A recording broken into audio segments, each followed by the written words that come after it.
Hello and welcome to Central Florida Salute YouTube. I'm still in the Villages, but this time I have a Coastie with me. Jeff Finch, the brother of Joe Finch, who's been on the show. Jeff, welcome to the show. Thank you. Tell us a little bit about yourself. Where are you from originally? Born in Tucson, Arizona, and then went overseas for the first time when I was about 4 years old, and didn't return until after high school graduation. Why? Were you a military brat? No, not exactly. My dad was a civil engineer, and following World War II, the rest of the world's infrastructure had been blown away, and American firms, and he was one of them, went through rebuilding infrastructure all over the world. Oh, okay. So first assignment overseas was in Morocco, where Patton had come through and done his stuff. Yep. Then into Spain, then into Italy, and then we spent a lot of time in Thailand. And much of the war years in Vietnam, we were in Thailand going to high school. And, can you speak Thai? นิดหน่อย ผมพูดภาษาไทยนิดหน่อยนะครับ นิดหน่อย Yeah. That means a little. Yes. No, I studied it and had what I call taxi Thai at the time, and graduated from high school at the International School of Bangkok, and then went to U of A, Tucson, Arizona, because that's where the family was, and ended up graduating in 72, and I saw this guy on the recruiting tables at the university who had this beautiful shiny medal that I thought, how cool is that? I would like to have that medal. How do I do that? And he says, well, I'm in the Coast Guard, and that is an Antarctic tour ribbon that you get if you go down to Antarctica. Sign me up. So I signed up, went off and took some tests and things, and I was applying for Naval Flight School or Coast Guard. And by the time the Coast Guard was ready for me to say go, the Navy was getting ready to send me to an initial interview. And I thought, this is a can-do and this is a think about it much. So I joined the Coast Guard and went off to OCS in Yorktown, Virginia. Spent my first 4 months there. Then off to Port Security and Law Enforcement School. We'll get into that in a little bit. And then first duty station in San Juan, Puerto Rico. They found out that I was bilingual in Spanish, so they sent me to Puerto Rico, which turned out to be a really good decision. And then other subsequent assignments to Houston, Texas, the Port Security Station, and then after a while, captain of the port, New York. And my last duty stations were on the West Coast, on a Coast Guard cutter, Point Judith, in Santa Barbara, California. Yeah, a lot of people, when they hear Coast Guard, they think the Coast Guard is just in the coast. But they're actually all over, right? And the Coast Guard's been around since like forever. Coast Guard was the brainchild of Alexander Hamilton, and he formed it and got Congress to fund it in 1790, which means it predates the Navy. Think about that one. But it wasn't. I bet you make some Navy friends a little. Poke, yes. Yeah, poke. But it was designed to be a revenue collection organization at the time when the United States government had only tariffs or revenue collection as the means of funding. We did not have an income tax per se at the time.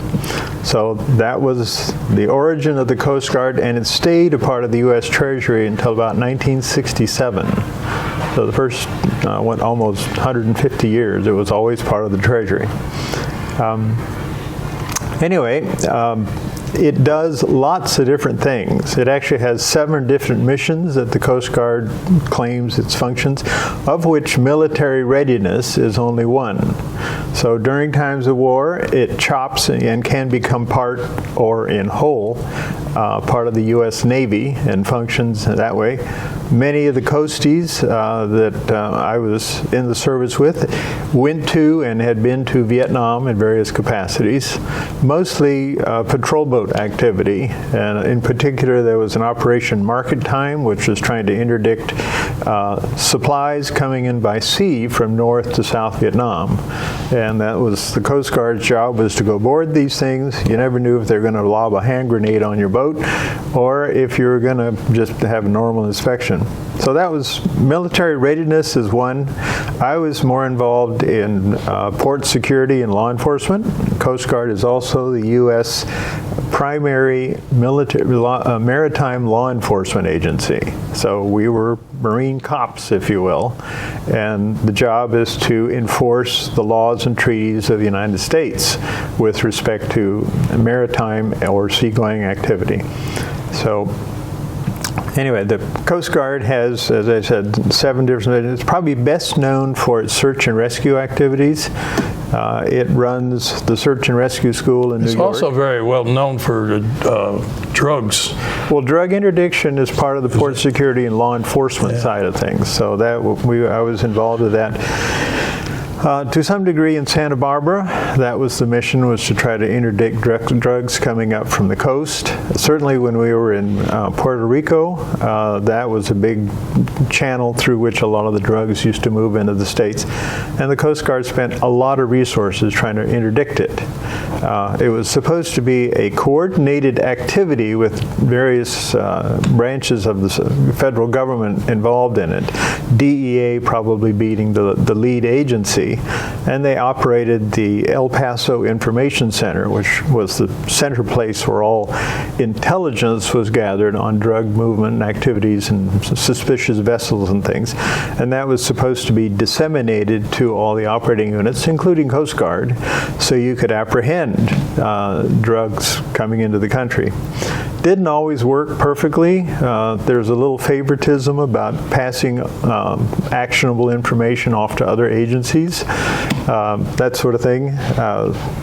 At one point, I was invited to analyze the Coast Guard's activity in the 11th Coast Guard District, which is Long Beach in Southern California.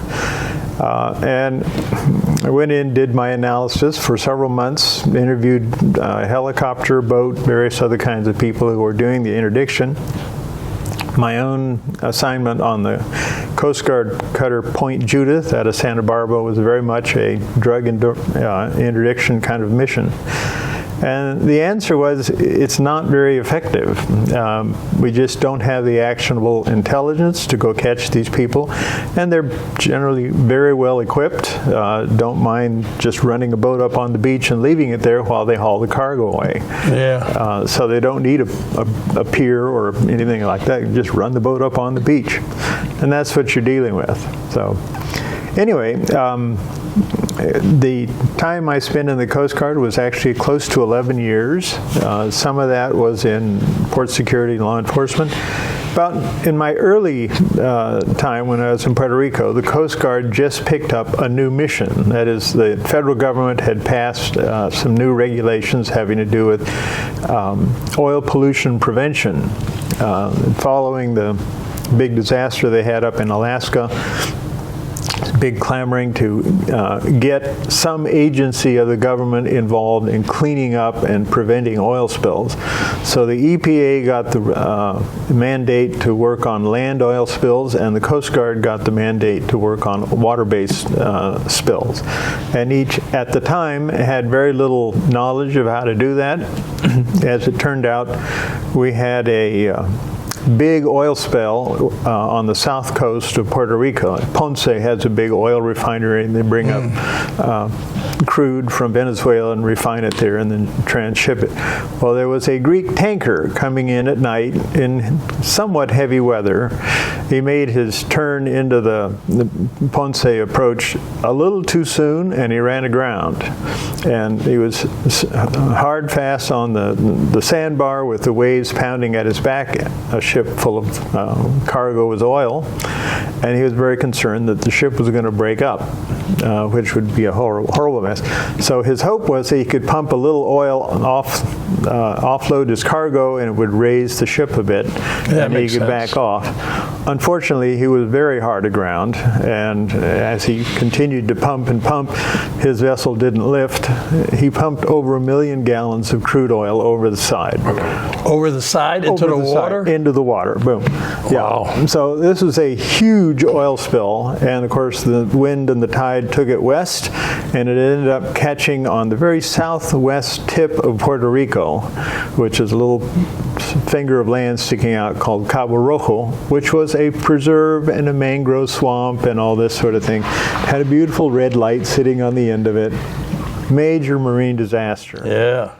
So they called in the Gulf Strike Team, the Coast Guard Gulf Strike Team. They loaded up a C-130 with all this equipment, pumps and boom and anchors and different things. And they flew it down to the Air Force Base on the northwest corner of Puerto Rico. I happened to be walking around the base that night and heard all this hubbub going on in the ops room.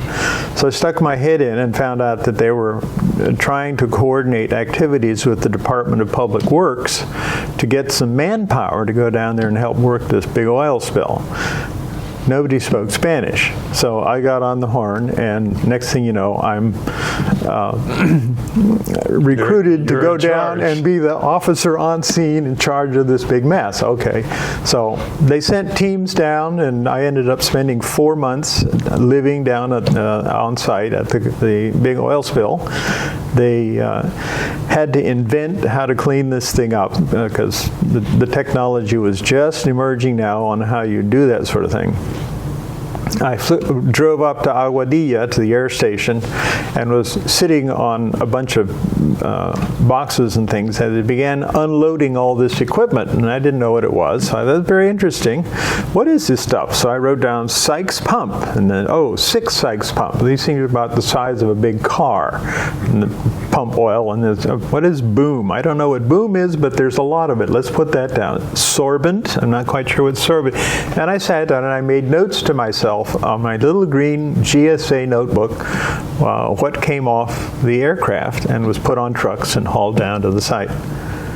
That was the only record that anybody kept of the equipment that was delivered to the site. Pure dumb luck that I happened to record it. Nobody had time to do it in New Jersey when they loaded the plane. The strike team was running around all over the place doing things. Anyway. So they put all this stuff on the plane. They didn't know what they had. They were just in a hurry to get it on the plane and get it down there. So that's what they did. Later on, months later, the captain of the Zoe Colacotrone was called into court. The ship and his company had been sued, and they needed to put together the claim against them, of which all of this equipment and time and effort thing is a critical part of the claim that you file. Anyway, it was an interesting thing. For 4 months, we would listen to the ocean going blop, blop, because it's covered with oil. Oh, yeah. Muffle the sound of the waves coming in. It was a mess. But after several months, they were able to clean much of it up, and eventually nature itself, bacteria and things, would eat away at all this stuff. That was my first experience with operations in port security, law enforcement, and environmental protection. From there, I was sent again to another school in Yorktown, and then back to Houston, Texas, which is the oil capital of the United States, really. Yeah, really, yeah. I used to say Houston is to oil what Washington is to politics. Every nation in the world sends their ships to Houston. Hopefully the oil is not as screwed up as Washington. No comment. Oh, yeah, I can't say that. Yeah. That's right. So, anyway, that was a very interesting episode. While I was there, there was a move by our president, I think it was Nixon at the time, who decided he wanted to ship grain to Russia. Russia was having big starvation problems going on, and here the U.S. was a major supplier of grain. So a lot of this ran through Houston, and the Russian ships would come in to pick it up. This was a problem because we're now inviting Russian ships to come into U.S. ports for the first time since who knows when, and there was a lot of concern about are they spying on us? What information are they gathering, etc.? So we got sort of seconded by the U.S. Navy's intelligence organization, Office of Naval Intelligence, to act as kind of monitors and spies on what these ships are doing. So there we are at 3 o'clock in the morning. You had to meet the ship at the dock before anybody else got onto the boat or off the boat. We would be there as Coast Guard inspectors going through looking at what they were doing. But we had also been trained on how to identify spying type equipment on these ships. So that was what we were really there for. But anyways, that was kind of a trip. We did find out at various hours of the morning that Navy seamen, or Russian seamen, were allowed to bring their wives on their tours. So here we are trooping around inside these ships with berths with men and their wives in very open conditions. Kind of awkward, but anyway, we got through that. So that was the Houston experience was, I think, very much more organized because it's something that we had. It was more of a contained area, not so much random activity. And then my last sort of active tour duty was in Captain of the Port, New York. That was after graduate school. I went off to New York and managed to stay there the year that the Hudson River froze and you could walk from Battery Park to Governor's Island. This is ridiculous. Coast Guard operated a little ferry back and forth between Governor's Island and the Governor's Island has since been sold and turned into a commercial development of things. But at the time it was a Coast Guard base. Before that it was an Army fort. And before that it was Peter Stuyvesant's personal residence. You know, so New York has a lot of history to it. Oh yeah. So that's a short brief on my experience in the Coast Guard. I was in for a total of 11 years. Between the training and the experience, it was fabulous. I do wish those kinds of experiences were more available today because it is a very formative thing to come out of like a college environment without a whole lot of practical skills and get formal training in the military, which the Coast Guard provided, as well as hands-on experience in doing very interesting things that are directly applicable to the civilian world. I did get an invitation to go join a shipping company out of Houston. I thought about it for a little bit, and I thought, I think I'll try something else. So I ended up in going to graduate school and then ended up in finance and then went to work for a small aerospace company called Lockheed. Yeah, I don't think they're small, are they? Not anymore. No. Which, again, was a super experience. I got to work on mostly white programs, and I was working with Lockheed, but I did get the security clearances you need. I went to work for the Skunk Works for a while and was working on a vessel just outside my office that was the successor to the shuttle. We knew we needed a shuttle, and I think it was Al Gore awarded a contract to anybody who could build something that could fly from the ground to space and back and not lose any parts and pieces on the way. Excuse me. So our existing shuttle program was getting old, and they were worried that it might have longevity problems or maintenance problems. It was also very expensive to maintain. So this is before Challenger and before the second one that blew up. So they awarded a contract to build something called single stage to orbit, and that was the project I was working on. Coast Guard was, or Lockheed set it up as a public-private partnership between Lockheed and the U.S. government, so it's partially funded by Lockheed out of its own money. And then they had technical problems with it, and eventually in one of the cryo testings, the test vessel that they had built delaminated. It lost its structural integrity, and they had to figure out what happened, and that basically killed the program. What? Boom. Well, it didn't actually go boom, but it delaminated. They later found out that it was a composite tank that they had built that was supposed to contain liquid hydrogen at super cold temperature. And hydrogen is the smallest molecule known to man, and it seeps through things very easily. And if you don't contain it properly, then you have problems with it. A metal container works fine, but composite, by definition, don't have the same molecular structure, so you have to do something about it. And they set it up in a series of layers, and these layers were sort of painted on, then you let it cure, tape it down, lay on the next one, and so forth. Well, somebody had failed to remove the tape when they were going from one stage to the next, and they just laid another layer down, and that's the part that didn't adhere and delaminated. Wow. $100 million mistake sort of thing. Wow. Yeah. And the guy was promoted. No, but I'll say one thing. Lockheed took talent where it could find it and used it to the best advantage. Our weights engineer, weights critical in the space vehicles, the weight engineer was right out of college. Perfect job for a brilliant aerodynamicist to go work on that. The guy who was our thermal expert, probably 3 years out of college, but really, really bright people working on this program. That was the fun part, is working with these people who are just so bright, so capable. Project didn't go, but that technology has been preserved. And this was before the age of GPS, which is what's enabled Mr. Elon Musk to come up with an alternate method of bringing things back down and reusing all the parts. The solid rocket boosters on the shuttle, those were a one-trip thing.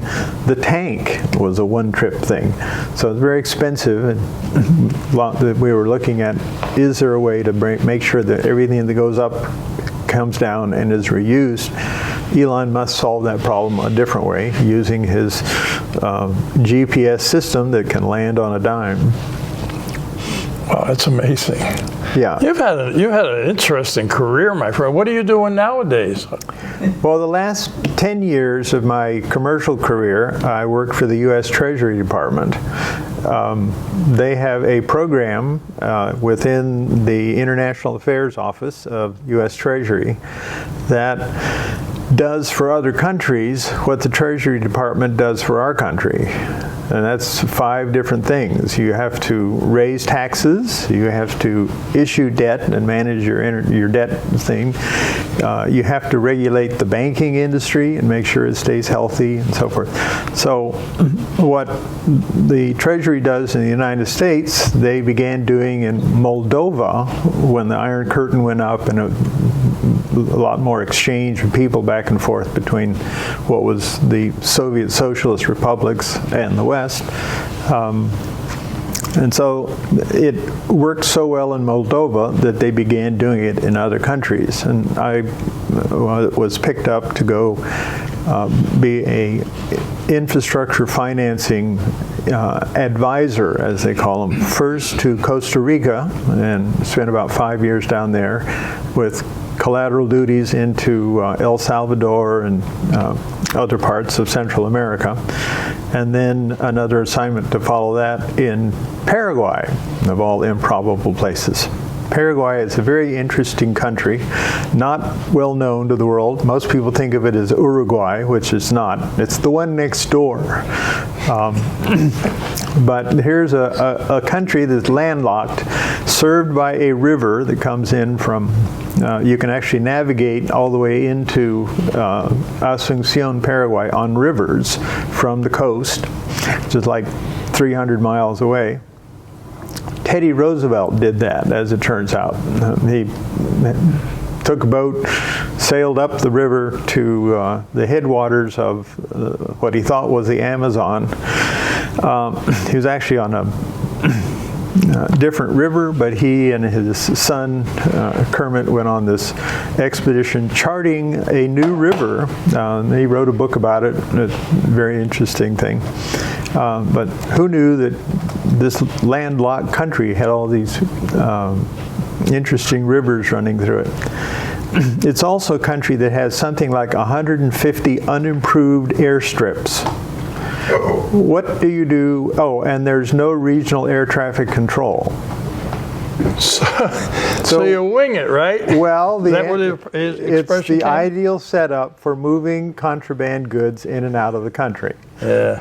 And a lot of the stuff that's coming out of Bolivia actually moves through Paraguay into Brazil and makes its way that way. I was not involved in the drug enforcement activities, but we had DEA agents as part of the embassy staff, very active in that part of the world.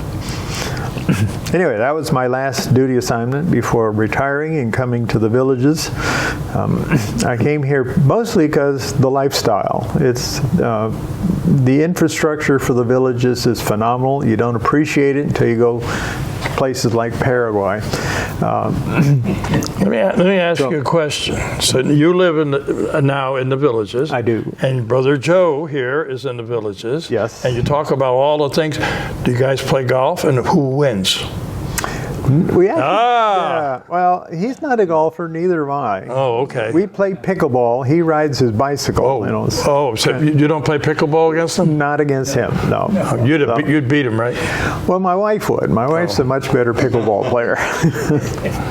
Okay. Yes. Well, I got to tell you, you have a very interesting life. I mean, especially with the Coast Guard and then going into all these other adventures. And travel, you've traveled all over the place. I traveled about 40% of the time for 22 years.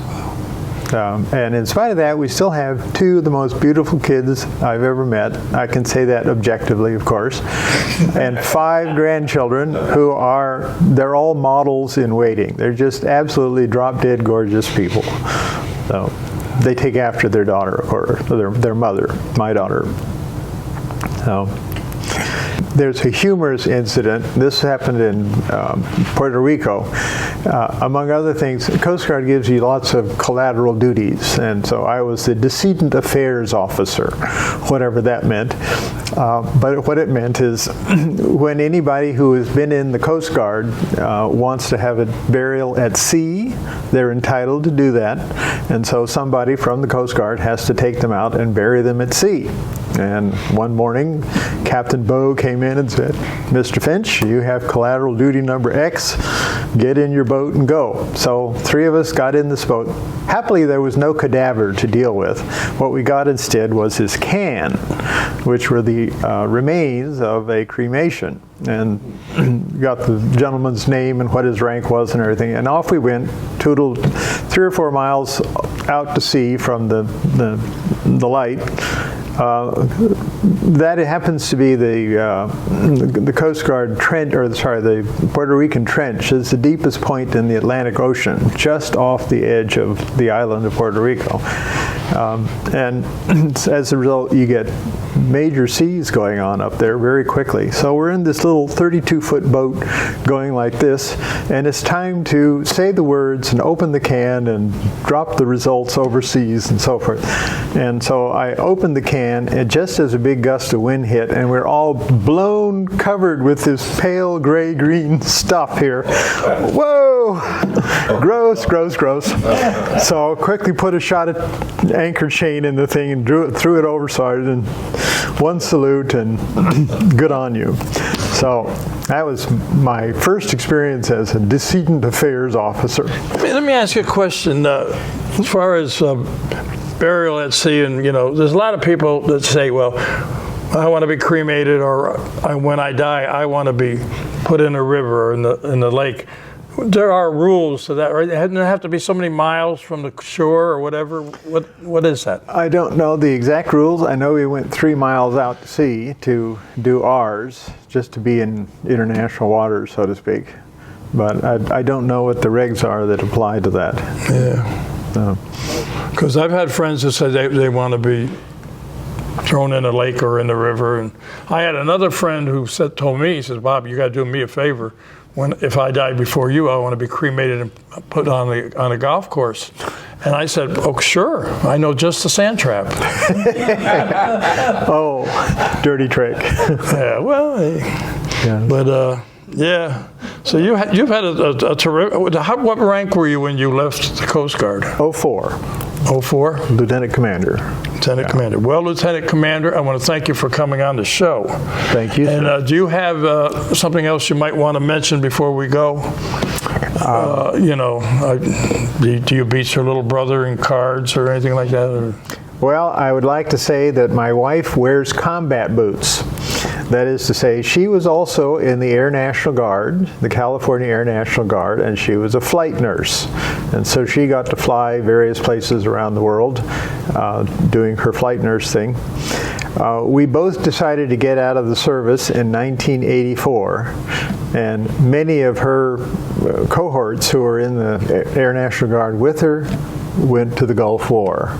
And so she watched them on TV when they were running around in their tents and carrying on like that. So she just missed it.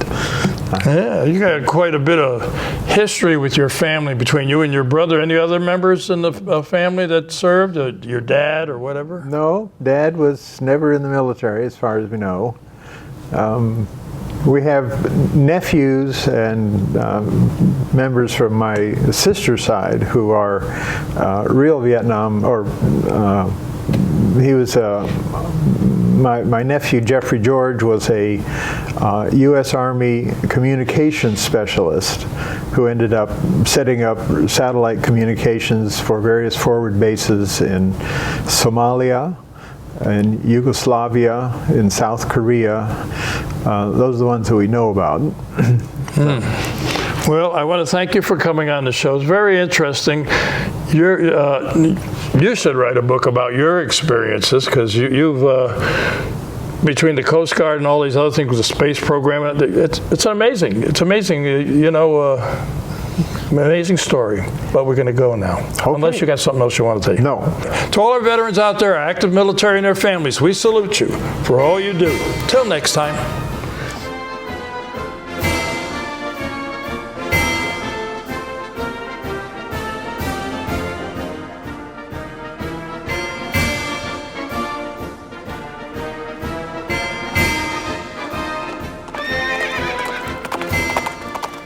Today I'm at AMVETS Post 2006, a major sponsor of Central Florida Salute, and I want to introduce to you the commander here, Ronnie Mack. Ronnie, tell us a little bit about AMVETS 2006. Where are you located? And we are at 500 North Canal Street, Leesburg, Florida. It's right off of 441, between 441 and Main Street on Canal.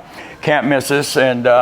And we're a veterans organization, along with, we have an auxiliary, and we have sons of veterans that are related some form or another to a veteran. And we do a lot for a lot of charitable donations and stuff to charities in the area and in the county. And we're a major sponsor to Central Florida Salute. We're proud of it. We're glad to be. You guys do a heck of a job, and we'll sponsor you as long as I'm here. We're going to sponsor you. So. Well, I'll tell you what, we do. Sue and I really appreciate it. We're a two-person operation, and what we try to do with education and supporting our veterans community, and you supporting us, is major thing. It's major. We're glad to do it, Bob. We're glad to do it. And you have sons here. You have auxiliary here. You've got a website, too, if somebody wants to join? Yep. It's don't punch into www. It's amvets-2006.org. And it'll take you right to our website, Facebook page, and all that's there, and you'll be able to find that. The webmaster, he tries to get the calendar on there every month, anything pertinent. There's a lot of other links on there for veterans to find out where to get help for certain claims and stuff like that. Our webmaster's really into that stuff. That's the guy you ought to be interviewing right there. So, well, you know what, he's got Ronnie? a lot of stuff. You have a lot of clout. You tell him to talk to me, and we'll get him on the show, okay? I can do that. All right.